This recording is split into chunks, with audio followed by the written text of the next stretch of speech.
নমস্কার ভিউয়ার্স, আজকে যে ব্লগটি আমি বানাতে এসেছি, আমি এতদিন অনেক রকম ব্লগ বানিয়েছি, অনেক ওষুধ সম্বন্ধে আপনাদের বলেছি, বিভিন্ন রকম রোগ সম্বন্ধে বলেছি, কিন্তু চোখের সম্বন্ধে কোনো ব্লগ বানানো হয়নি। চোখের অনেক আমাদের সমস্যা হয়, তো সেই চোখের পাওয়ার বেড়ে যাওয়া বা কোনো পেশেন্ট থাকে যে দূরের জিনিস দেখতে পায় ভালো, যাদেরকে বলা হয় লং সাইটেড, বা কোনো পেশেন্ট দেখা যায় যে সামনে জিনিস ক্লিয়ার দেখতে পারে শর্ট সাইটেড। তো এই চোখের যে পাওয়ার চেঞ্জ হয় বা অহরহ দেখা যায় যে প্রায় মানে আমাদের গ্লাস চেঞ্জেস করতে হয় বা পাওয়ারটা দিনকে দিন বেড়ে যাচ্ছে। তো এই চোখের সমস্যা নিয়ে আমি কিছু বলতে এবং কেন এই প্রবলেমগুলো হয়, কোন রোগটার নাম কি, এবং সর্বোপরি কিছু কিছু টিপস যেগুলো ঠিক মতন ফলো করলে, কিছু কিছু এক্সারসাইজ চোখের আছে যেগুলো ফলো করলে এই রোগটাকে অনেক অংশে কমিয়ে রাখা যায় বা চোখের আইসাইট অনেকটা ইমপ্রুভ করা যায়, সেগুলো বলা। এবং last but not the least, homeopathic কিছু মেডিসিনস আছে যেটা আমাদের আইসাইট অনেক ভালো করতে সাহায্য করে। তো আজকে এই হচ্ছে আমাদের ব্লগের মানে মেন কন্টেন্ট।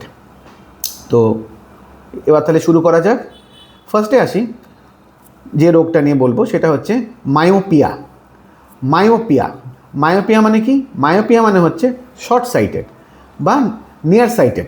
এখানে কি কি দেখা যায় যে পেশেন্টরা মানে সামনের জিনিস ভালো দেখতে পায়। ধরুন একটা এরকম ধরুন কোনো নিউজ পেপার আছে, তারা সামনের জিনিসটা নিউজ পেপারটা ভালো করে পড়তে পারছে, কিন্তু তারা দূরের জিনিসটা ভালো দেখতে পাচ্ছে না, কারণ দূরের জিনিসটা দেখতে গেলে সেগুলো হেজি হয়ে যাচ্ছে বা অস্পষ্ট হয়ে যাচ্ছে, অস্বচ্ছ হয়ে যাচ্ছে। So this is known as myopia. মায়োপিয়াতে কী হয়, পেশেন্টরা হচ্ছে আপনার শর্ট সাইটেড, মানে সামনের জিনিস ভালো দেখতে পারে কিন্তু দূরের জিনিস ভালো দেখতে পায় না। এটা কেন হয় জানেন? বেসিক্যালি যখন একটা অবজেক্ট থেকে লাইটটা এসে আমাদের লেন্সের মধ্যে দিয়ে যখন রেটিনায় পড়ে, যদি সেই অবজেক্টটা মানে তার ইমেজটা যদি রেটিনায় পড়ে তাহলে আমরা পরিষ্কার দেখতে পারি। কিন্তু এখানে কি হয়, দেখা যায় যে সেই লেন্সটার পিছনে মানে রেটিনার সামনে, মানে রেটিনা অবধি তার ইমেজটা পৌঁছায় না, রেটিনার আগে ইমেজটা পড়ছে, যার জন্যে সেটা ক্লিয়ারলি দেখতে পাচ্ছে না এবং হেজিনেস চলে আসছে।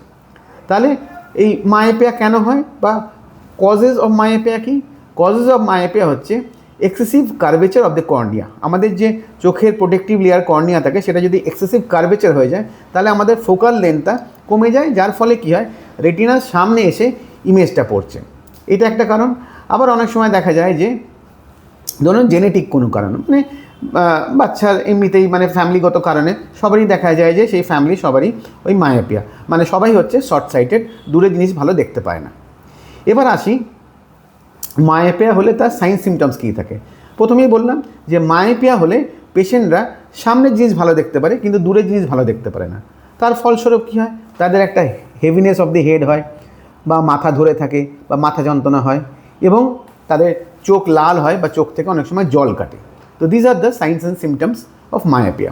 তো আপনারা কী করে বুঝবেন যে বাচ্চার মায়োপিয়া হয়েছে? বাচ্চাদের ফলো করতে হয়, এটা বেসিক্যালি বাচ্চা বা ছোটো বয়স থেকেই এগুলো ধরুন ডেভেলপ করে। তো কী করে বুঝবেন? অনেক সময় দেখবেন যে বাচ্চা হয়তো এরকম করে চোখ কুঁচকে কিছু দেখার চেষ্টা করছে, সবসময় সেটা ফলো করবেন। বা হয়তো আপনার সবাই ঘরে টিভি দেখছেন, বাচ্চা হয়তো সামনে গিয়ে ধরুন টিভিটা দেখতে চাইছে, তো তখনই খেয়াল করবেন। বা স্কুলে হয়তো তার বোর্ড থেকে লেখাগুলো সব ভুলভাল লিখে আনছে, যদি ফার্স্ট বেঞ্চে বসে হয়তো ঠিকঠাক দেখতে পাচ্ছে, কিন্তু যখন বাচ্চাদের রোটেশন হিসেবে যখন লাস্ট বেঞ্চে চলে যাচ্ছে তখন দূরের থেকে সেই লেখাগুলো ঠিক মতো লিখতে পারছে না, হয়তো টিচার কমপ্লেন করছে। তো এই সব সাইন সিমটমসগুলো দেখলে তখন খেয়াল করবেন যে বাচ্চার হয়তো চোখের পাওয়ার এসেছে, মানে সে মায়োপিক হয়েছে বা সে হয়তো শর্ট সাইটেড হয়ে গেছে। তখন অবশ্যই কোনো চোখের ডাক্তারের কাছে নিয়ে যাবেন এবং ঠিক কারেক্টিভ লেন্স তাকে পরানোর চেষ্টা করবেন, নাহলে চোখের পাওয়ার উত্তর বেড়ে যেতে পারে বা চোখের ওপরে ক্ষতিও হতে পারে, বাচ্চার মাথা যন্ত্রণা করতে পারে, অনেক রকম অসুবিধা হতে পারে। আচ্ছা, এবার আপনাদের আমি বলি কিছু টিপস, যার মাধ্যমে আপনারা মায়োপিয়ার পেশেন্টদের বা মায়োপিয়ার বাচ্চাদের কিছু কিছুভাবে ধরুন ঘরোয়াভাবে যদি প্র্যাকটিস করতে পারেন, অনেক সময় মায়োপিয়াকে আটকে দেওয়া যায়। মানে উত্তর যে ধরুন লেন্স চেঞ্জ করতে হচ্ছে বা পাওয়ারটা হুড়ুর করে বেড়ে যাচ্ছে, সেটা অনেক সময় আটকে দেওয়া যায়। এইগুলো দেখুন, মায়োপিয়া তো প্রথমেই বললাম যে excessive curvature of the cornea. তো সেই কর্নিয়াকে অনেক সময় আমরা কিছু যদি এক্সারসাইজ করতে পারি তাহলে আমাদের দেখা যায় যে কর্নিয়া রিল্যাক্সেশন হয় এবং সেই এক্সেসিভ কার্ভেচারটাকে কিছুটা কমাতে পারি। এই জন্য কিছু এক্সারসাইজ আমাদের থাকবে চোখে, সেগুলো আমি আপনাদের এক এক করে দেখিয়ে দিচ্ছি। আচ্ছা, প্রথম টিপস হলো, এই যে ধরুন চোখটা আছে, চোখের যে পাতা দুটো আছে, এটা চেষ্টা করবেন বাচ্চাকে ধরুন প্র্যাকটিস করাবেন, জোরে একটু ধরুন চাপবে, ধরুন 1 মিনিট রাখবে, আবার খুলবে, আবার জোরে চাপবে, 1 মিনিট রাখবে, আবার খুলবে, এরকম 5 বার কি 10 বার করবে। এটাতে খুব ভালো চোখের এক্সারসাইজ হয়। নেক্সট হচ্ছে কি, বাচ্চাকে বলবেন যে একটা নিয়ার সাইটেড জিনিস, ধরুন একটা পেনের টিপ বা আঙুলটাকে সামনে রেখে এরকম ধরুন 1 মিনিট দেখলো, দেখেই সঙ্গে সঙ্গে আবার 1 মিনিট বাদে দূরের একটা জিনিস কিছু দেখলো, মানে দূরে জিনিস বলতে ধরুন দেয়ালে কোনো একটা ছবি বা দূরে একটা কোনো গাছ, ওটার দিকে 1 মিনিট তাকিয়ে থাকতে বলবেন। মানে 1 মিনিট ইজ টু 1 মিনিট, মানে 1 মিনিট দূরের জিনিস দেখেই আবার 1 মিনিট পরে আবার সামনের জিনিসটা দেখবে, আবার 1 মিনিট বাদে দূরের জিনিসটা দেখবে, আবার 1 মিনিট বাদে সামনের জিনিসটা দেখবে, এরকম 8 থেকে 10 বার করতে পারে। এবার থার্ড এক্সারসাইজ কি, থার্ড এক্সারসাইজ হচ্ছে clockwise and anti clockwise rotation of the eyeballs. সেটা কীরকম, এই যে দেখুন ক্লকওয়াইজ আমি ঘোরাচ্ছি, ক্লকওয়াইজ আমি ঘোরাচ্ছি, ক্লকওয়াইজ এরকম ধরুন হয়তো 10 বার ঘোরালো, আবার উল্টো দিকে anti clockwise, anti clockwise, anti clockwise. ঠিক আছে, এটা আমি একটু আপনাদের তাড়াতাড়ি দেখালাম, কিন্তু এটা একটু সময় নিয়ে করবেন।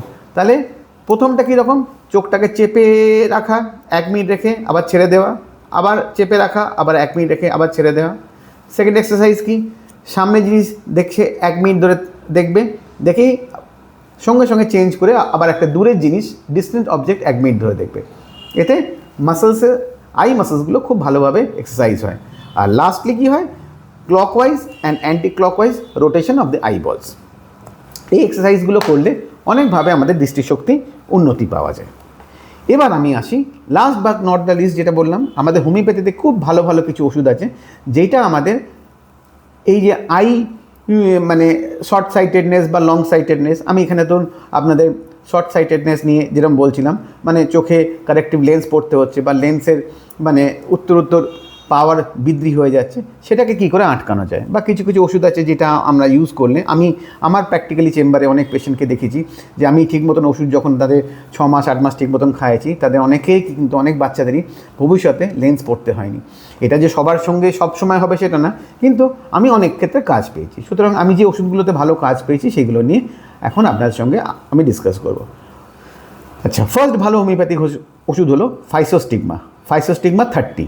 এই ওষুধটাতে কি দেখা যায় যে পেশেন্টের বেসিক্যালি ফটোফোবিয়া থাকে। ফটোফোবিয়া মানে ব্রাইট লাইটে তারা ভালো দেখতে পারে না, চোখে জ্বালা করে এবং চোখ থেকে জল পড়ে, এবং তার সঙ্গে তারা দূরের জিনিস ভালো দেখতে পারে না। তো এই রকম বাচ্চাদের ক্ষেত্রে আপনি ফাইসোস্টিগমা 30 সকাল বিকেল খালি পেটে 2 ফোঁটা করে ওষুধ অল্প জলের সঙ্গে মিশিয়ে মাস 5-6 টানা আরামসে খাওয়ান, এমনকি তার বেশিও খাওয়াতে পারেন। তো এরকম খাওয়ালে দেখবেন আস্তে আস্তে তাদের চোখের প্রবলেমটা অনেকটা কমবে, আবার অনেক সময় পাওয়ার মানে যে উত্তরোত্তর বৃদ্ধি হয়ে যাচ্ছিলো চেঞ্জটা, সেই চেঞ্জটা দেখবেন অনেক সময় কমতে পারে এবং অনেক ইমপ্রুভমেন্টও আপনি পেয়ে যাবেন। নেক্সট ওষুধ বলি, সেটা হচ্ছে যেমন ধরুন ফসফরাস 30। ফসফরাস 30ও হচ্ছে আপনার চোখের জন্য খুব ভালো একটা মেডিসিন। এটা যখন দেখা যায় যে চোখের মধ্যে কিছু ডিজেনারেটিভ চেঞ্জেস এসে গেছে, এবং তার জন্যে ধরুন 1-2 মাস বাদই হয়তো পাওয়ার চেঞ্জ হচ্ছে, মানে চোখের আই স্ট্রাকচার, আই বলের স্ট্রাকচার বা কর্নিয়া বা ধরুন লেন্সের স্ট্রাকচার কিছু তার মানে প্যাথোলজি ডেভেলপ করে যাচ্ছে। তো সেইগুলোকে অনেকটাই কমাতে সাহায্য করে হচ্ছে ফসফরাস 30। এটাও ওরকম সকাল বিকেল খালি পেটে 2 ফোঁটা করে ওষুধ অল্প জলের সঙ্গে মিশিয়ে খেতে পারেন। নেক্সট ওষুধ আসতে হচ্ছে রুটা 30।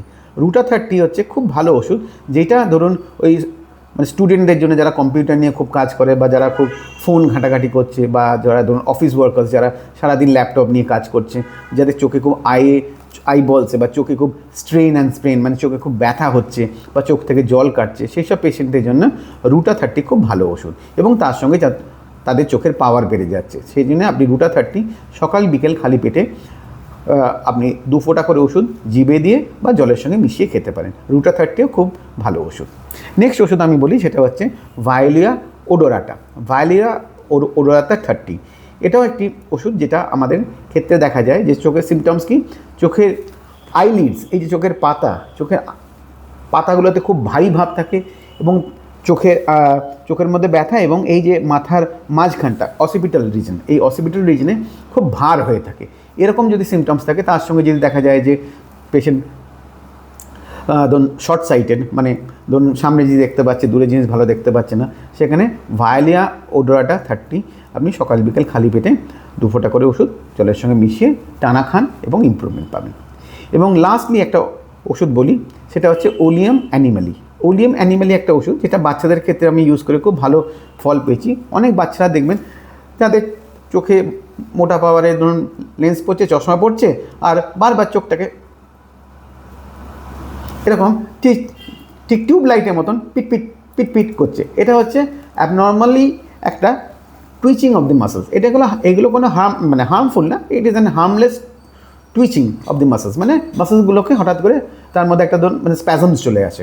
এবং এই সব বাচ্চাদের যদি দেখা যায় চোখের পাওয়ারে খুব প্রবলেম আছে, তো সেই সব ক্ষেত্রে আপনি এই যে ওলিয়াম অ্যানিমালি এই যে ওষুধটা বললাম, এই ওষুধটা যদি 30 শক্তিতে বা 30 পোটেন্সিতে সকাল বিকাল দিনে 2 বার 2 ফোঁটা করে ওষুধ অল্প জলের সঙ্গে মিশিয়ে টানা কিছুদিন খাওয়াতে পারেন, দেখবেন যে এই চোখের যে স্প্যাজমটা চিকচিক করাটা এটা অনেক অংশেই কমে যাবে এবং চোখের পাওয়ারও ইমপ্রুভমেন্ট হবে। তো এই যে ওষুধগুলো বললাম এগুলো ভালো করে আপনারা ফলো করুন। যদি ওষুধগুলোর নাম বুঝতে না পারেন, আমার ডেসক্রিপশন বক্সে গিয়ে দেখবেন সব ওষুধের নামগুলো সব দেওয়া আছে, সেখান থেকে আপনারা সব দেখে নিতে পারেন। আর সবসময় আমার যে ওষুধগুলো বললাম ওষুধগুলো খাওয়ানোর সঙ্গে অবশ্যই আপনারা যদি মনে করেন চোখের ডাক্তারের পরামর্শ অবশ্যই নেবেন। তাহলে আজকের ব্লগটা এই অবধি থাকলো। সুস্থ থাকুন, ভালো থাকুন, সঙ্গে থাকুন। নমস্কার।